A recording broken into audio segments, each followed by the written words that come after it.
శ్రీమద్భగవద్గీత. ఓం శ్రీకృష్ణ పరమాత్మనే నమః.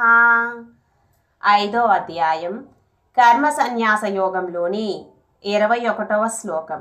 శ్రీ భగవాన్ ఉవాచ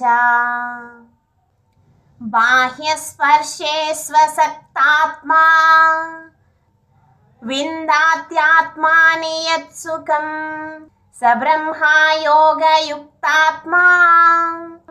సుఖమక్షయమశ్నుతే.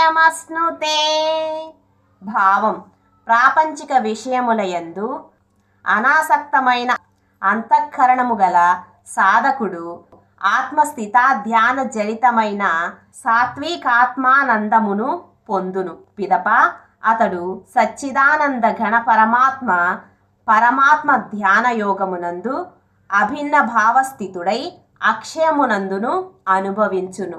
ఈ శ్లోక వివరణ: ప్రాపంచిక విషయముయందు విషయ భోగములయందు ఆసక్తి అనురక్తి లేనివాడు తన మనస్సును ఆత్మయందు చేర్చి అనంతమైన సుఖాన్ని పొందుతున్నాడు.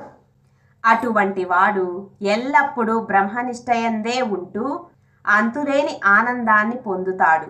మనస్సును ఆత్మయందే స్థిరంగా ఉంచాలి. మనస్సు ఎల్లప్పుడూ బాహ్య ప్రపంచంలో సంచరిస్తూ ఉంటుంది. దానిని లాక్కొచ్చి ఆత్మలో ఉంచాలి. అది చెయ్యాలంటే శబ్దము, స్పర్శ, వాసన మొదలగు ప్రాపంచిక విషయములయందు విషయ వాంఛలయందు ఆసక్తిని తగ్గించుకోవాలి. అప్పుడు మనస్సు ఆత్మయందు స్థిరంగా ఉంటుంది. మనస్సు అలౌకికమైన ఆనందాన్ని అనుభవిస్తుంది. ఆ ఆనందం చెప్పనలివి కాదు. ఆ సుఖము, ఆనందము ఎన్నటికీ తగ్గిపోదు, అక్షయంగా ఉంటుంది. అక్కడ దుఃఖములకు తావు లేదు. నిరంతరము సుఖమే, అదే స్వర్గం అని అనుకోవచ్చు.